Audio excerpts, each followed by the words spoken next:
आंखों देखी में आपका स्वागत है। आज हमारे स्टूडियो में मौजूद हैं पूर्णिया के वरिष्ठ अधिवक्ता एडवोकेट खलील अहमद। तो खलील अहमद साहब आज हमें बताएंगे दहेज उत्पीड़न एवं दहेज कानून से संबंधित कुछ जरूरी बातें। नमस्कार। जहाँ तक हमारे स्टूडियो में जो सवाल पूछा गया दहेज के मामले में, आज समाज की जो सभी धर्मों में, चाहे वो हिंदू हो, मुसलमान हो, सिख हो, ईसाई हो, और पूरे देश में दहेज एक ऐसी प्रथा हो गई है जिसके बिना समाज में आज किसी भी लड़की या लड़का का विवाह सही ढंग से नहीं हो पा रहा। दहेज के कारण समाज में बहुत सी कुरीतियाँ फैल गई है। समाज में दहेज एक ऐसा प्रश्न है जिस दहेज के बिना समाज के अधिकांश लोग,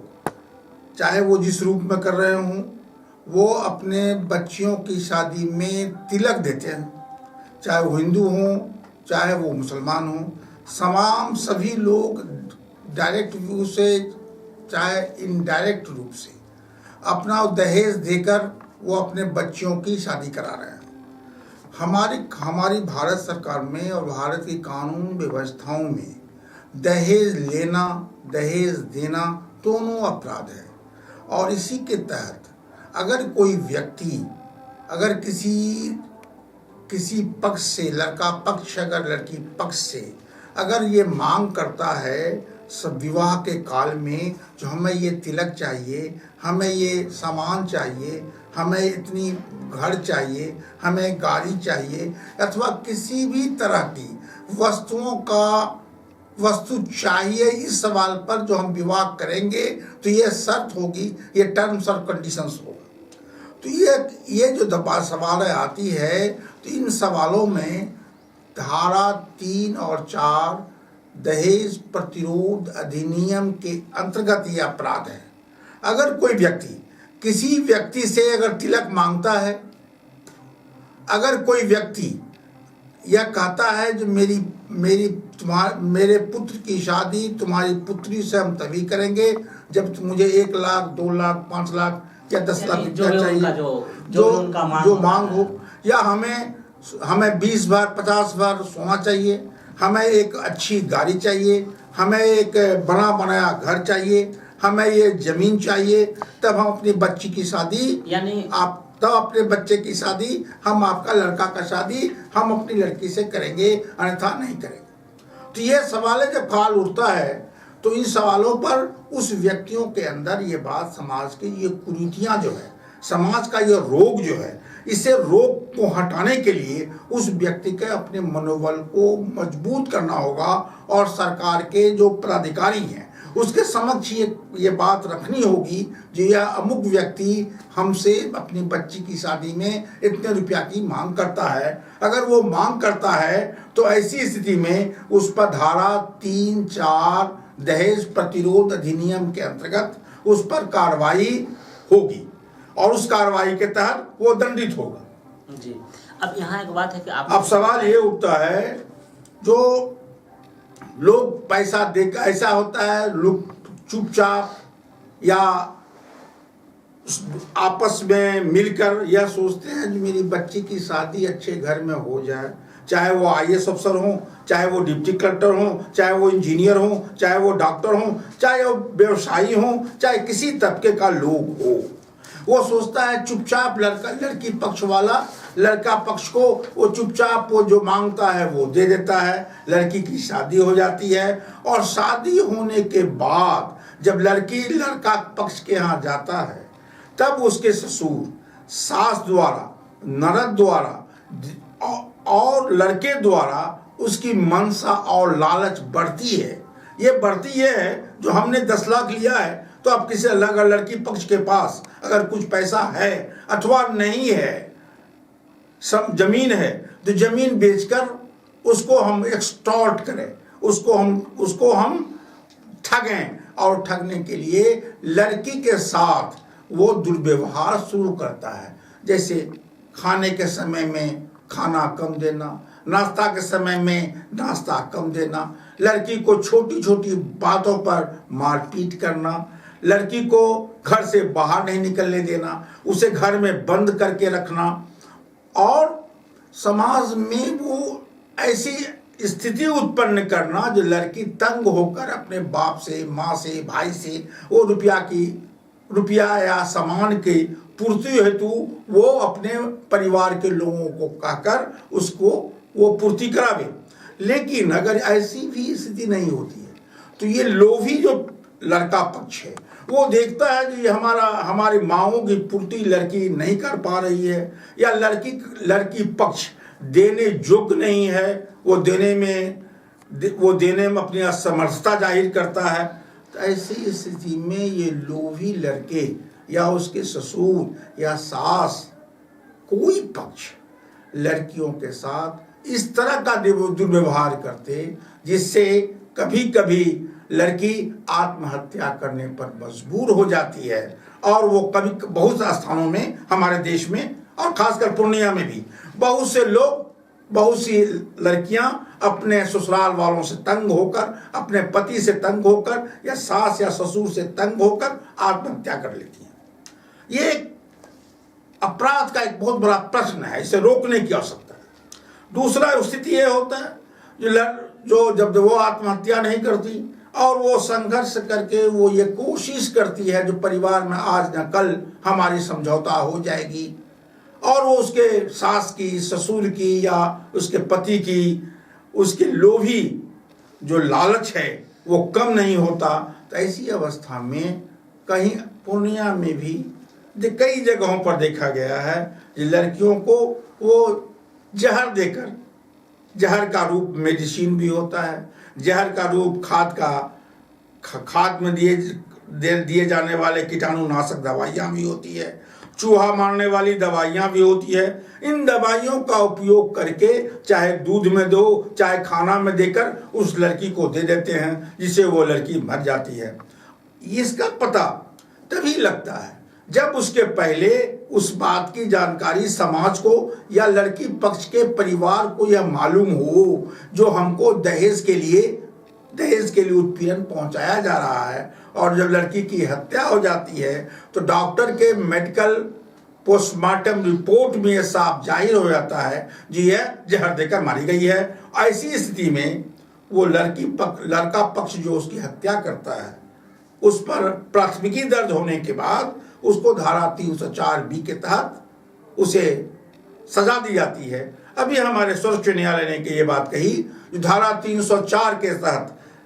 बी के तहत कोई भी विवाद आने के साथ साथ उस पर धारा 302 लगाओ, इसलिए कि उसकी मनसा हत्या करने की थी, लालच से धन प्राप्ति की थी, उसका इंटेंशन था जो हम उस लड़की की हमारी मांग की पूर्ति नहीं कर रहा है, इसीलिए उसकी हत्या की गई है। इसीलिए धारा 304B के साथ साथ धारा 302 भी उस पर लगाया जाएगा। एक अवस्था ये होती है। दूसरी अवस्था ये है जो लड़कियों के साथ अगर ये जहर देकर नहीं होता है तो लड़कियों को कहीं पर वो खाना बनाने के समय में जो गैस के सिलेंडर्स होते हैं उस सिलेंडर को खोल दिया जाता या उसके पाइप को निकाल दिया जाता, ऑटोमेटिक घर में आग लग जाती है और लड़की मर जाती है जलकर। नहीं होता स्टोव से लड़कियों को किरासन तेल छीट कर मार दिया जाता और कहा जाता जो स्टोव फट गया और मर जाता। ऐसी अवस्थाओं में जो हमारा समाज है वो तिलक और दहेज के लिए इतना लालची हो गया है जो मानव से वह दानव हो चुका है, और उस दानव की स्थिति में वो लड़कियों की हत्याएं हो रही है। इसे रोकने के लिए समाज के बड़े लिखे लोगों को शिक्षित करना होगा। समाज के अंदर जो ये जो नेचर आई है लोगों में, लालच का, लोभ का, इसको मिटाना होगा। और ये तभी हो सकता है जबकि लोगों के अंदर शैक्षणिक वातावरण बदले, सामाजिक वातावरण के अंदर तिलक दहेज प्रथा के खिलाफ एक अभियान चले और उस अभियान के तहत लोग उसे शिक्षित करें और उसे रोक लगाने में समाज एक बहुत बड़ा अहम भूमिका अदा कर सकता है। लेकिन प्रश्न ये दहेज तिलक तब तक नहीं बदलेगा। ये आता कहां से? ये नीचे तबके से नहीं आता। ये दहेज और तिलक की जो प्रथाएं हैं वो ऊपर तबके से आती है, जहां पर बड़े बड़े धनवान लोग हैं, जहां पर IAS IPS लोग हैं, जहां पर मंत्री जी हैं, जहां पर बड़े बड़े व्यापारी लोग हैं, मल्टीनेशनल वाले हैं। वो देखते हैं मेरी बच्ची की शादी करनी है, चाहे वो बच्चियों में उतना गुण हो अथवा न हो, और अच्छे लड़के से करना है तो लड़के को खरीद लेते हैं, और खरीदने के लिए वो मुंह मांगा पैसा देते हैं। और मुंह मांगा पैसा देने का अर्थ होता है जो उस लड़की की शादी हो जाती है। मुंह मांगा पैसा पाकर वो लड़का पक्ष जो है वो उसका लोभ लालच और बढ़ता है। जो वो हमको जब 1 करोड़ दिया है, 2 करोड़ दिया है, तो फिर हम उससे 2 करोड़ और मांग सकते हैं। और समाज में जब ऊपर का तबका, जब पढ़ा लिखा समाज का पढ़ा लिखा तबका जब उसके साथ मिला हुआ है, तो उसका स्वाभाविक रूप से उसका असर समाज के निम्न मध्यम वर्गीय, मध्य वर्गीय और गरीब तबकों तक पर ये दहेज की प्रथाएं शुरू हो गई है। आज तो हम अपने मोहल्ले में देख रहा हूँ, एक रिक्शा चलाने वाला है, अब उस रिक्शा चलाने वाले का बेटा है, उसकी शादी करना है रिक्शा चलाने वाले की बेटी से। तो रिक्शा वाला कहता है जो हमारे बेटे को एक रिक्शा दे दो, वो रिक्शा दे दोगे तो हम अपनी बेटी की शादी तुम्हारे बेटा से कर देंगे, इससे कि वो रिक्शा चलाकर तुम्हारे बेटी को पोसेगा भी और मुझे पैसा होगा। समाज के ऊपरी तबके के दुर्गुणों के कारण समाज के निचले तबकों तक, यहाँ तक कि तमाम समाज को ये पूर्णतः ये रोग ग्रसित कर दिया है। जिस तरह समाज में जो कुष्ठ रोग है, टीबी है, उससे भी कैंसर है, ये समाज का कैंसर से भी बड़ा रोग है दहेज प्रथा। और ये दहेज प्रथा तभी रुक सकता है जब समाज का हर तबका, समाज का पढ़ा लिखा तबका, समाज का के जो लोग समाज के जो अच्छे लोग हैं, समाज का ये जो समाज में जो राष्ट्रीय स्तर पर जो हमारे नेता हैं, चाहे राजनीतिक लोग हैं, ये तमाम लोग जब इसको रोक लगाने में एक पहलकदमी करेंगे तभी ये समाज में ये रुक सकता है। अन्यथा ये रोग आस्ते आस्ते बढ़ता जा रहा है और बढ़ता जाएगा। जहां तक सवाल अब ये पुलिस प्रशासन का है या प्रशासकीय पदाधिकारी का है या हमारे न्यायपालिका का है, इन न्यायपालिकाओं में अधिकांश समय जब कोई लोग मुकदमा करके कोई लड़कियां 498A का मुकदमा करती हैं। हम बात कर रहे थे 498 पर, 498 पर दहेज उत्पीड़न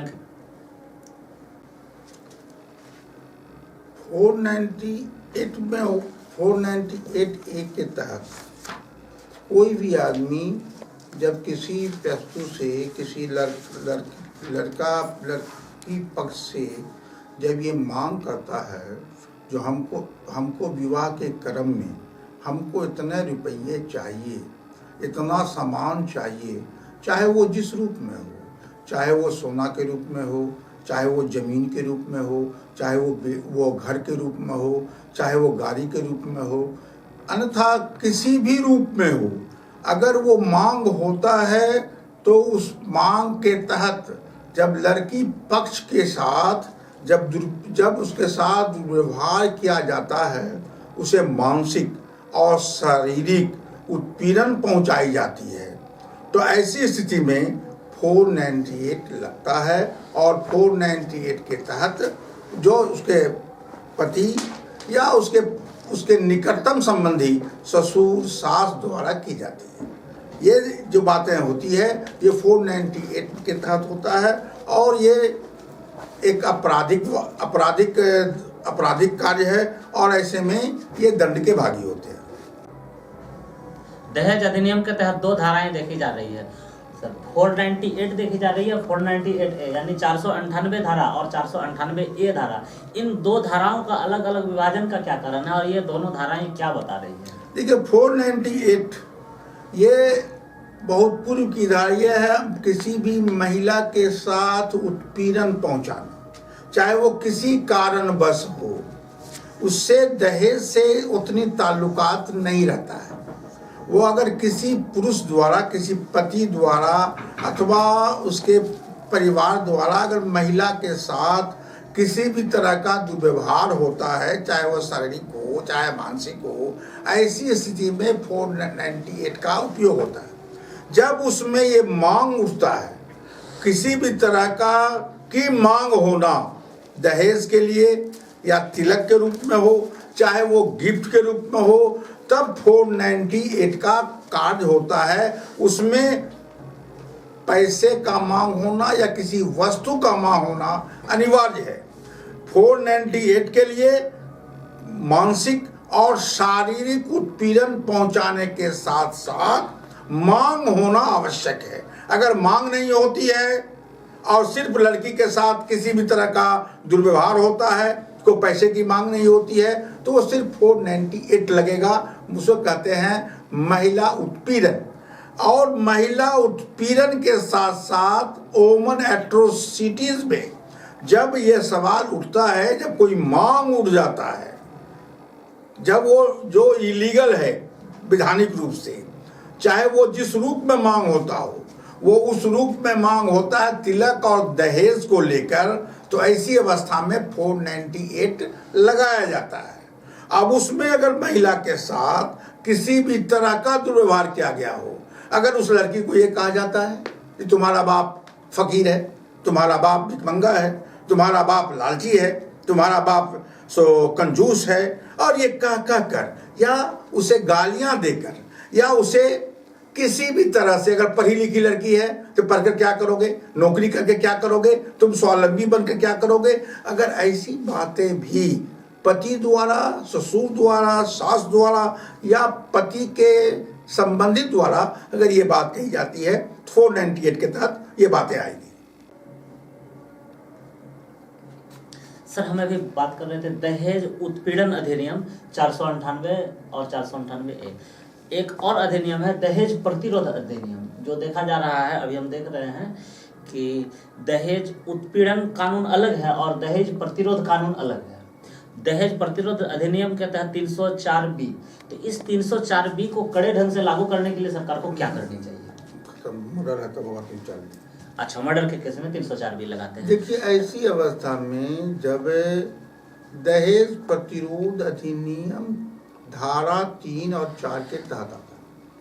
या किसी भी समय 498A के साथ साथ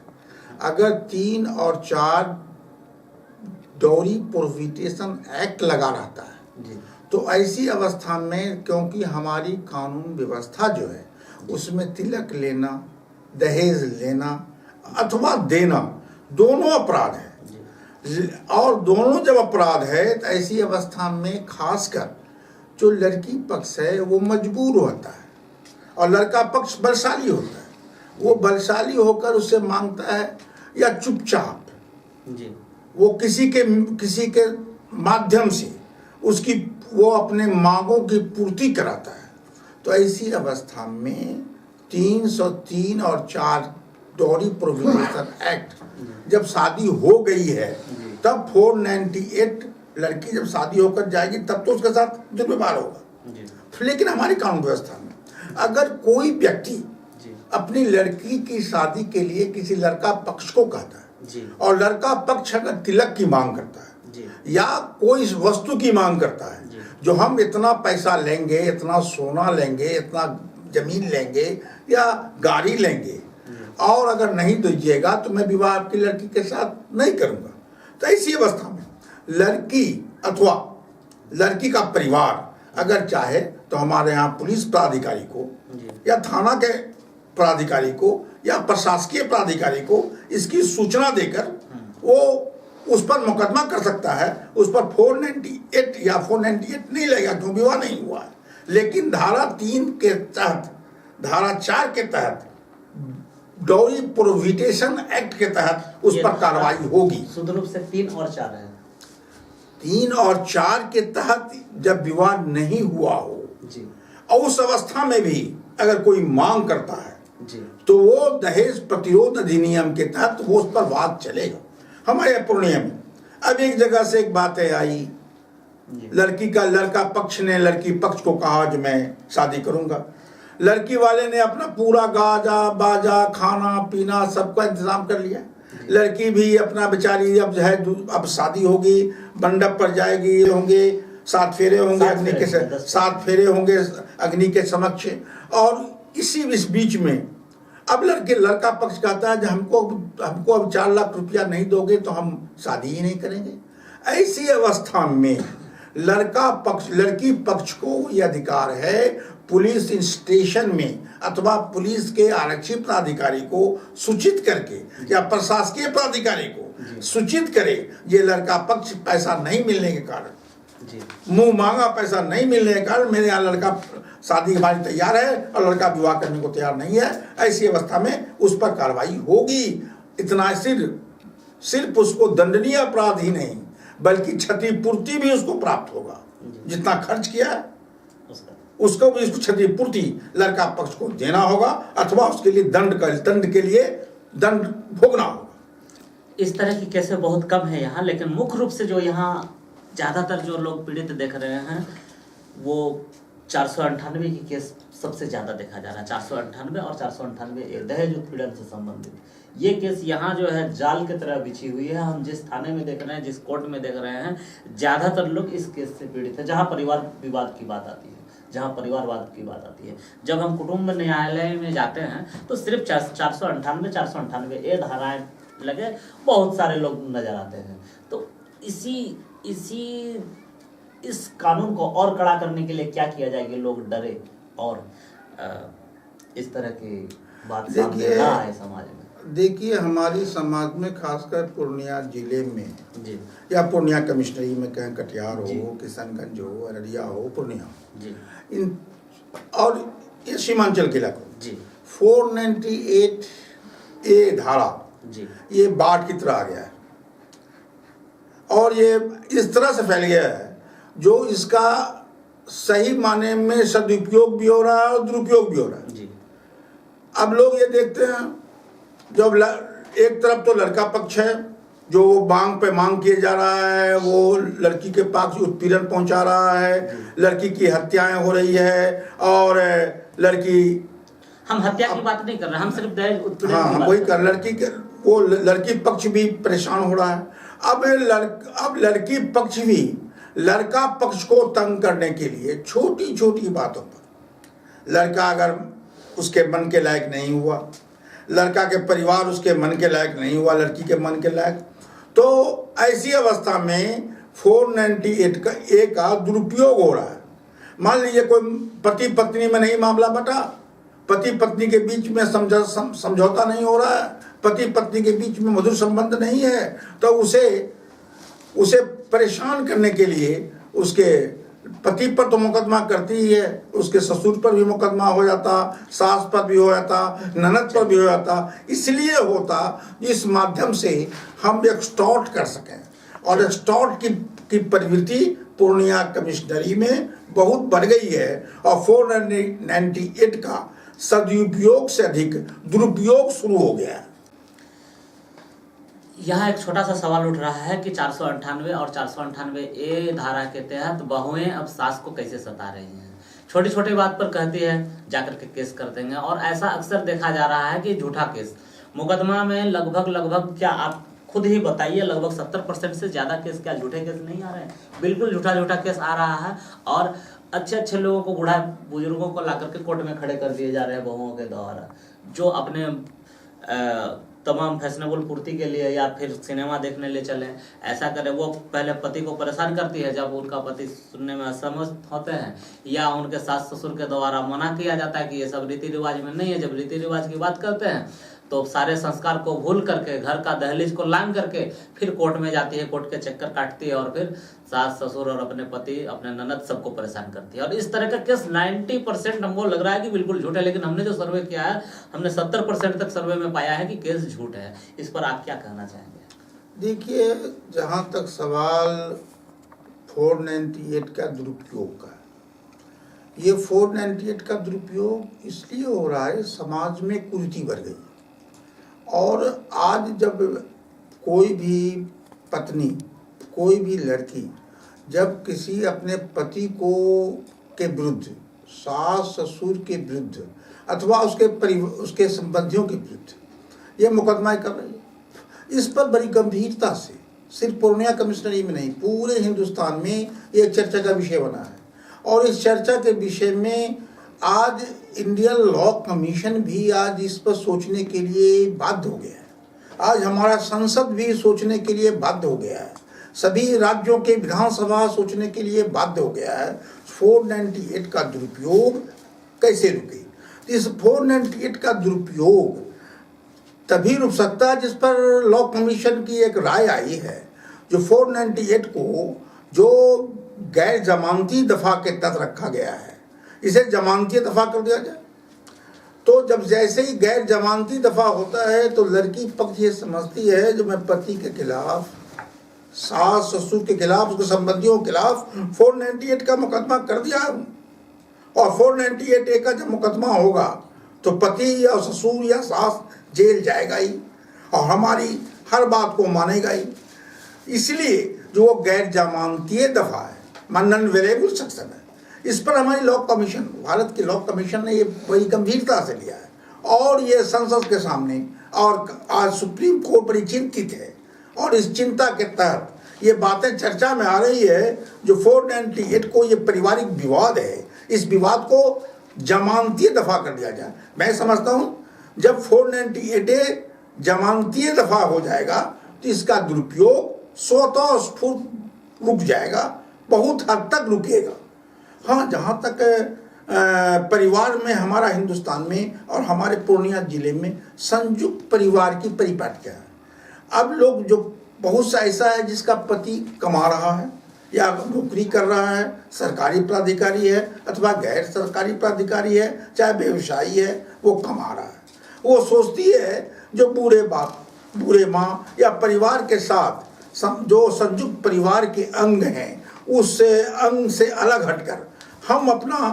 अलग परिवार बसावें। और जब वो पति तैयार नहीं होता, जब अपने माँ को छोड़ नहीं सकता, अपने बूढ़े बाप को छोड़ नहीं सकता, ऐसी अवस्था में उसे मजबूर किया जाता जो अगर तुम नहीं करोगे तो 498 के बाद लाकर तुमको हम परेशान कर देंगे। और इसलिए भी ये मुकदमाएं हो रही है। नंबर 1 कारण तो ये है। दूसरा कारण ये है, जब लड़की का पति उसके मन लायक नहीं है, उसकी बात नहीं मानता या उसके कहने पर नहीं चलता, तो ऐसी अवस्था में जब लड़की की इच्छा भी होती है जिस पति के साथ न रहें, तो वो तलाक लेने के लिए भी 498 का दुरुपयोग करती है और 498 के मुकदमे हो रहे हैं। खासकर पूर्णिया जिले में ऐसा देखा जा रहा है, 498 का मुकदमा करके लड़का पक्ष से मुंह मांगा पैसा लेकर और पंचायत के माध्यम से फैसला करके जब दोनों लड़का और लड़कियों में नहीं पट रहा है तो ऐसी अवस्था में तलाक ले लो। तलाक लेने के लिए भी लोग 498 का दुरुपयोग कर रहे हैं। इसीलिए हमारी लॉ कमीशन इस सवाल पर, इस प्रश्न पर बहुत गौर कर रही है और इसे गैर जमानती दफा को समाप्त करके जमानती करने जा रही है, करने की कोशिश कर रही है, भी हुआ नहीं है। अगर 498 की ऐसी स्थितियों में अगर होती है तो मैं समझता हूँ हमारे पूर्णिया जिले में 498 का जो झूठे मुकदमे हो रहे हैं इसमें ब्रेक लगेगा और बहुत मामलों में ये मुकदमा कम जाएगा। हमारा एक सवाल उठता है छोटा सा कि जब मालूम हो जाए कि यहाँ परिवार द्वारा झूठा मुकदमा की गई है, जब हम इसे साबित करते हैं तो उनके लिए कड़े कानून क्यों नहीं लगाया जाए कि इस तरह का झूठा मुकदमाबाजी क्यों कर रही है और ये स्वतः लागू हो। ऐसा नहीं कि परिवार वाले को दोबारा फिर अपने मानहानि का मुकदमा करना पड़े, ऐसा नहीं है। ये स्वतः कानून क्यों ना लागू हो कि जब झूठ साबित हो जाए या झूठ प्रतीत हो तो उस पर स्वयं कार्रवाई हो जाए और कड़े से कड़े कानून लागू किए जाएं ताकि इस तरह का झूठा मुकदमा में अच्छे लोगों को फंसाया नहीं जाए।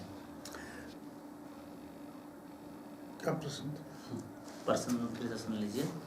कि अक्सर झूठा मुकदमा किया जाता है, इस पर कड़े से कड़े कानून लागू किया जाए जिससे कि इस तरह का झूठा मुकदमा करने से बाज आए। देखिए अभी जो मुकदमा चल रहे हैं इसमें हमारे सांसद ने या हमारी कानून व्यवस्था में ऐसा कोई कानून नहीं बना है जो किसी को मुकदमा करने से रोक लगाई जाए और उसको बिना मुकदमा किए कोई जानकारी लिए उस पर रोक लग जाएगा, ऐसी कोई कानून है ही नहीं। जहाँ देखो कानून ही नहीं। हम रोक लगाने की बात नहीं कर रहे हैं, हम बात कर रहे हैं कि जब ये मालूम हो जाए कि इस लड़की के द्वारा झूठा मुकदमा किया गया है सास ससुर को फंसाने के लिए, अपनी मांगों की पूर्ति करने के लिए, जब हमें मालूम हो गया, जज महोदय हमारे जान गए, हमारे विद्वान वकील साहब जान गए कि हाँ इन्होंने झूठा मुकदमा किया, तो इस पर स्वतः कानूनी कार्रवाई लागू हो और उनको सजा का प्रावधान हो। ये मेरा देखिए जहाँ तक मुकदमा करने की बात है तो किसे भी छूट है, हमें भी छूट है। हम जहाँ तक प्रश्न ये उठता है जो हमारे यहाँ न्यायपालिका में नियम है जी, अब जब कोई आदमी मुकदमा करता है तो उसकी जांच प्रक्रियाएं होती है, इंक्वायरी स्टेज होता है जी, गवाही होती है, लड़की के बयानात होते हैं, उसके गवाह के बयान होते हैं, और उस पर हमारे माननीय न्यायिक दंडाधिकारी इस बात को समझते हैं जो या 498 संज्ञान लेने का सवाल है, या पुलिस प्राधिकारी इन्वेस्टिगेट करता है। तो इन्वेस्टिगेशन करने के दरमियान अगर ये पाता है कि ये मुकदमा झूठा है तो ऐसे केस में पुलिस फाइनल कर देती है और हमारे यहाँ न्यायिक दंडाधिकारी संज्ञान नहीं लेकर स्वतः समाप्त कर देते हैं। लेकिन पुलिस अपने कुछ लाभ लेकर के अगर इसे झूठ लिख दे, कोर्ट अपनी कार्रवाई कोर्ट अपने हिसाब से क्यों नहीं करती है? कोर्ट अपने वकीलों के द्वारा इंक्वायरी क्यों नहीं करती है? आखिर कोर्ट पुलिस के द्वारा जब इंक्वायरी करती है तो अक्सर ऐसा देखा जाता है कि पुलिस ने अपने निजी स्वार्थ के लिए, मैं सभी की बात नहीं कर रहा हूँ, मैं किसी पुलिस की बात कर रहा हूँ जो निजी स्वार्थ के लिए कुछ ऐसा कर देते हैं जिससे कि उन लोगों को परेशानी हो जाती है जो वास्तव में दोषी नहीं है। देखिए जहाँ तक प्रश्न ये है जो मुकदमा हुआ है जी, और जो उसके परिवार का, उसकी पुतौह उसके परिवार का ही अंग है जी, और उस परिवार के अंग ने अपने ही परिवार पर मुकदमा किया, तो ऐसी अवस्था में जब कोई भ्रष्ट प्राधिकारी, चाहे वो पुलिस प्राधिकारी हो चाहे कोई प्राधिकारी हो, अगर वो पदाधिकारी 100 में एक लोग नहीं हमने कहा कुछ पुलिस कुछ हमारे अनुसंधानकर्ता या कुछ प्राधिकारी जो भ्रष्ट चरित्र के हैं, अगर वो ऐसा अपने इन्वेस्टिगेशन के दरमियान गलत बातें करते हैं तो ऐसी अवस्था में हमारे यहाँ कानून में प्रावधान है जो उनके विरुद्ध भी कार्रवाई की जा सकती है, लेकिन ये होता नहीं है। लोग सोचते हैं एक मुकदमा फंस गए हैं और उस मुकदमा से मुक्ति लें जो उनको जान बचे। इसीलिए मैंने एक बात कही जो हमारा लॉ कमीशन सोच रहा है 498A का दुरुपयोग जो हो रहा है वो इसलिए हो रहा है कि 498A गैर जमानती दफा है, नॉन बेलेबल दफा है, जिसके तहत एक बार मुकदमा होने के बाद उसके पति को, उसके सास ससुर को जेल जाना पड़ता है और अपनी इज्जत समाज में नीलाम करना पड़ता है। लेकिन ऐसी अवस्था में अगर ये देख रही है हमारी न्यायपालिका भी देख रही है, लॉ कमीशन भी देख रहा है जिसका दुरुपयोग हो रहा है, इससे जमानती दफा करने जा रही है। अगर जमानती दफा हो जाती है तो स्वतः स्फूर्त ये जो झूठे मुकदमे हैं इसमें बहुत हद तक रोक लगेगी। अब जैसा देखा गया है बहुत सी जगहों पर लोग इसके दुरुपयोग इसलिए करते हैं, सबका जड़ लोभ, लालच, चाहे वो पति के द्वारा किया जाता हो चाहे वो पत्नी के द्वारा किया जाता हो। बहुत सी पत्नियां चाहती है, मान लीजिए बहुत जमीन सास के नाम पर जमीन है या ससुर के नाम पर जमीन है और उसको जमीन का वो मालिकाना हक चाहती है। वो चाहती है कि ये जो हमारी सास, हमारा ससुर, वो ऐसी भी केसेस आई है जब पति और पत्नी दोनों अंदरूनी रूप से एक हो जाते हैं और अपने पिता को और अपने माता को ये ठगने के लिए या अपनी माता और पिता को तंग करते हैं।